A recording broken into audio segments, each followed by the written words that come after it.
Bonjour, je suis Nicolas Souverain, expert en solutions Apple et créateur du site utiliser-son-mac.com. Dans cette seconde vidéo gratuite traitant du passage de Windows au Mac, je vais prendre quelques minutes pour vous montrer comment configurer de façon optimale votre explorateur de fichiers. Pour ce faire, je vais aborder avec vous les 4 piliers pour personnaliser votre Finder. Si vous les appliquez sur votre Mac, je peux vous garantir que vous allez gagner du temps à chaque fois que vous manipulerez des documents.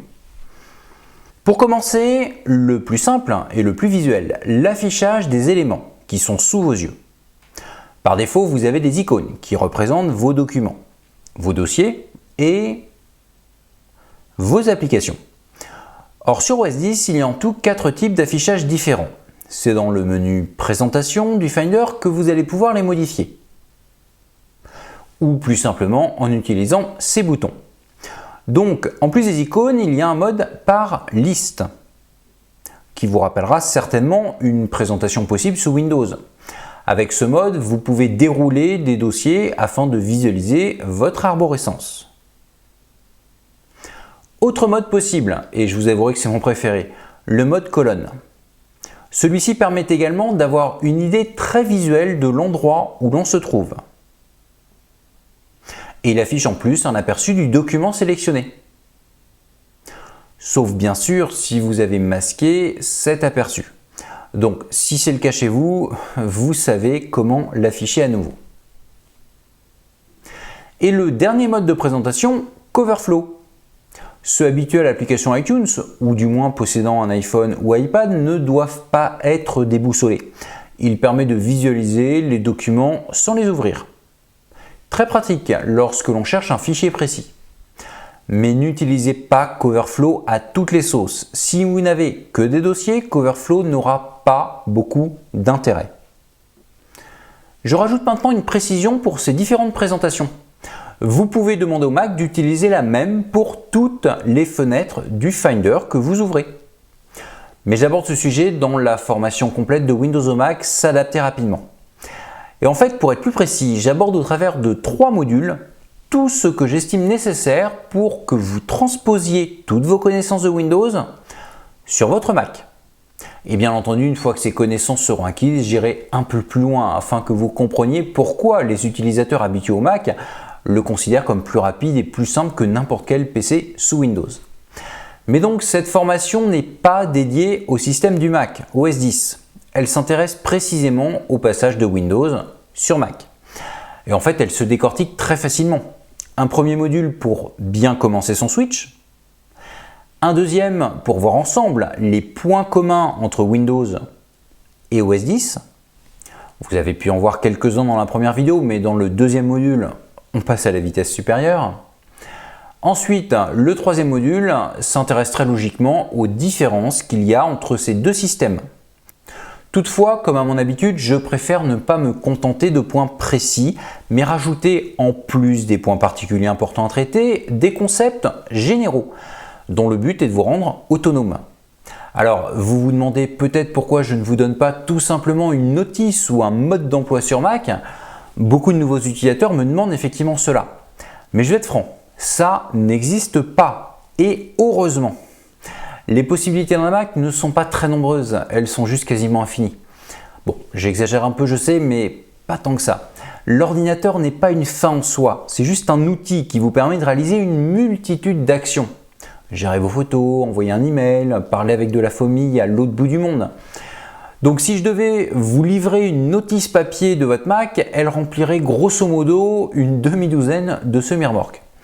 Et donc il vous faudrait plusieurs siècles pour tout lire et être enfin opérationnel. Donc non, pas de notice pour votre ordinateur. Moi, ce que je veux vous donner dans cette formation, c'est l'état d'esprit qui vous permettra d'être rapidement indépendant. Par exemple, dans le premier module, j'aborderai dans l'une des vidéos les 2 secrets qui permettent aux nouveaux utilisateurs sur Mac de résoudre tout seuls 9 problèmes sur 10 qu'ils rencontreront. Car oui, les possibilités d'un ordinateur sont quasiment infinies, mais la logique de fonctionnement d'un Mac, une fois que vous l'avez intégré, vous permet de déduire par vous-même la plupart des fonctions proposées par le système OS X. C'est d'ailleurs ce que je reproche à la plupart des livres traitant du Mac que j'ai feuilletés. Même ceux que je qualifierais de bien réalisés, et malheureusement ils ne sont pas tous, ne s'arrête qu'à des exemples précis qu'il traite, certaines fois très bien, mais sans aller plus loin. Et c'est ce qui me gêne le plus. Et c'est surtout ça que j'évite à tout prix de reproduire dans mes formations. Mais d'ailleurs, si vous êtes sur Mac depuis longtemps et que vous voulez parfaire vos connaissances d'Oasis, ne vous inscrivez pas à ce programme de formation. Par contre, si depuis que vous êtes passé de Windows au Mac, vous êtes moins à l'aise avec le système d'Apple que vous ne l'étiez avec celui de Microsoft, je vous invite à rejoindre ce programme. Tout ce qu'il faut savoir pour s'inscrire est disponible sous cette vidéo. Mais il serait peut-être temps de revenir aux 4 piliers permettant de personnaliser votre Finder. Maintenant que l'on a parlé des modes d'affichage, je vous invite à personnaliser chez vous ce qu'il y a en haut de votre fenêtre, en bas et à gauche. Ce qu'il y a en haut s'appelle la barre d'outils. Donc pour commencer, si vous n'en avez pas, c'est qu'elle a été masquée. Je vous invite donc à commencer par l'afficher. Ensuite, il est temps de la personnaliser. Je ne vous dirai pas ce que vous devez mettre dedans puisque chacun a des besoins différents. Je vous dirai juste qu'à part l'affichage par icône, texte ou les deux, tout fonctionne par glisser-déposer. Mais c'est indiqué.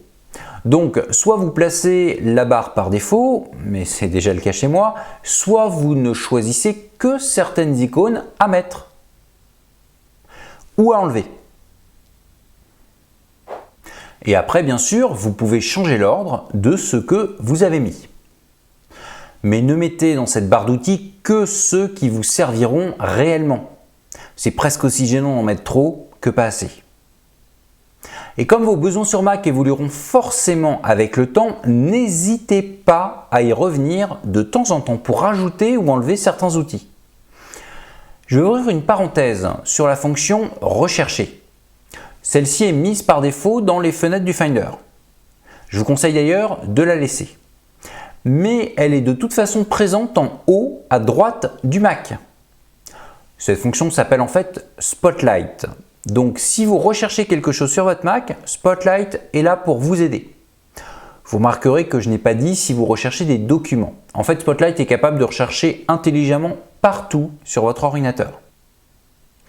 Dans les documents, mais également dans les emails, les contacts, etc. Je ferme la parenthèse spéciale recherche et maintenant que le haut est fait, je vous propose de passer au bas de la fenêtre. Je vais vous parler cette fois-ci de 2 barres, celle du chemin d'accès et la barre d'état. Ces 2 options ne vous donneront pas beaucoup d'infos, mais ce sont à mes yeux des informations qui peuvent se révéler très importantes. Et comme elles ne prennent pas beaucoup de place dans l'affichage, profitez-en.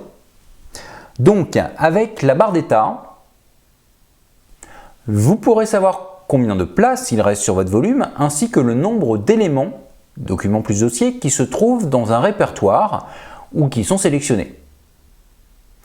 En affichant la barre du chemin d'accès, vous aurez, comme l'indique son nom, le chemin d'accès de l'endroit où vous vous trouvez. Et ça, dans l'absolu, ça peut se révéler souvent intéressant.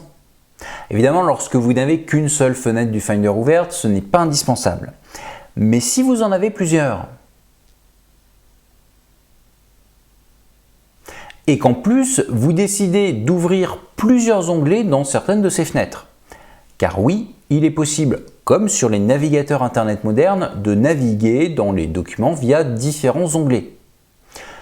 Et bien dans ce cas-là, il peut être très intéressant d'avoir ce fameux chemin d'accès. Alors on passe maintenant rapidement à la partie gauche. C'est la barre latérale. Donc si vous ne l'avez pas, c'est qu'elle est masquée. Dans ce cas-là, je vous invite très fortement à l'afficher à nouveau. Cette barre latérale contient entre autres les raccourcis des dossiers importants et éventuellement ceux de vos préférés. Pour commencer sa personnalisation, nous allons aller dans les préférences du Finder, puis dans l'onglet barre latérale. Vous avez au début tous mes fichiers. Ce favori est extrêmement important et justement je souhaite l'aborder à la fin. Donc j'en parlerai dans quelques minutes avec les tags récents. Mais donc, qu'est-ce que je peux mettre dans cette barre latérale? Pour commencer, mes différents appareils. Disque interne, donc par défaut, si vous cochez cette case, le volume Macintosh HD apparaîtra. Disque externe et clé USB. et tout ce qui est CD-DVD. Au-dessus, vous avez votre ordinateur. Ça correspond à tout ce qui est branché dessus et qui stocke des données. Là, c'est le nom que j'ai donné à mon MacBook Air. Si vous ne cochez pas cette case, vous pouvez accéder à votre ordinateur en allant dans le menu « Aller ». Mais je vous en ai déjà parlé au début de la précédente vidéo sur le passage de Windows au Mac. J'en profite d'ailleurs tout de suite pour vous préciser que si vous avez coché l'une de ces deux cases, il y a forcément quelque chose qui apparaîtra dans la barre latérale. Donc si vous n'avez rien, c'est que vous l'avez masqué. Il n'y a plus qu'à l'afficher. Maintenant que j'ai fini Appareil, je passe très vite sur Partager qui correspond aux accès réseau. En cochant Ordinateur, bonjour, j'affiche automatiquement les autres Mac qui sont allumés chez moi ainsi que ma borne AirPort extrême puisqu'elle partage un disque dur. Si vous cochez Serveur connecté, vous verrez apparaître les éventuels PC sous Windows allumés sur votre réseau. Bon, chez moi, il n'y en a pas. Dernière chose, l'accès à mon Mac correspond à une fonction d'iCloud. Avant de passer à la catégorie favoris, je précise rapidement qu'il est tout à fait possible de changer l'ordre d'affichage en cliquant sur le nom d'une des catégories et en la bougeant. Mais passons maintenant aux favoris qui sont très importants si vous ne souhaitez pas perdre de temps. Donc le conseil principal que je donnerai, c'est d'en mettre le moins possible, car plus il y en a, plus vous perdrez du temps pour y accéder. Je retourne sur ce dont j'ai parlé tout à l'heure. Dans la petite maison, donc dans votre espace personnel, vous retrouvez les dossiers de documents, téléchargements, vidéos. Bon, je ne vais pas tous vous les faire, mais vous avez compris. Maintenant, je vais prendre un exemple très simple. J'ai un raccourci du dossier de téléchargement dans mon dock. Ça ne me sert à rien de l'avoir également dans la barre latérale. Donc soyez cohérent et choisissez uniquement ce qui vous servira. En passant, AirDrop sert à échanger des documents entre plusieurs machines Apple sans posséder de réseau et iCloud Drive est une fonctionnalité d'iCloud. Et dernière précision, il est tout à fait possible de glisser dans cette barre latérale un dossier pour le mettre en favori. Par contre, votre dossier n'est pas déplacé ni même copié. Seul un raccourci est créé. Une fois que vous avez choisi ce que vous mettez dans la barre latérale, n'hésitez pas à adapter l'ordre d'affichage. Mais il est temps d'aborder maintenant les tags récents et tous mes fichiers. Alors, ces deux fonctions sont très simples à comprendre, mais attention au retour de bâton si on ne vous les a pas expliquées. Vous êtes habitué à mettre un document dans un dossier précis, ce qui vous oblige à aller dans ce dossier pour accéder au document. Eh bien, cette façon de procéder n'est plus obligatoire sur Mac et d'une certaine façon sous Windows depuis quelques années. Si je travaille sur un projet mais que mes documents sont dispatchés entre plusieurs dossiers, je peux les marquer en jaune. On peut faire pareil avec un dossier. Et une fois que c'est fait, il suffit d'aller dans le tag jaune pour avoir accès à tout ce qui correspond à cette couleur. Donc les documents et dossiers ne sont pas réellement là, mais font référence à ceux présents un peu partout sur mon Mac et qui sont marqués en jaune. Je vais d'ailleurs copier ce document sur mon bureau pour vous faire une petite démonstration de ce qu'il ne faut surtout jamais faire. Si vous vous dites « mon document est déjà sur le bureau, donc je n'ai pas besoin qu'il soit également dans le tag jaune », je vais donc l'effacer d'ici. Oups, il n'est plus sur le bureau. Normal, je l'ai effacé. Donc je le redis, rien n'est stocké dans les tags, ce sont juste des vues de ce qu'il y a ailleurs. Et c'est le même principe pour tous mes fichiers, sauf que comme l'indique son nom, avec cette catégorie, vous visualiserez au même niveau tous les documents visibles par l'utilisateur dans lequel vous vous trouvez. Alors inutile de vous dire que si vous décidez d'effacer tout ce qu'il y a dans tous mes fichiers, en pensant que ces documents sont en double sur l'ordinateur, vous allez le regretter.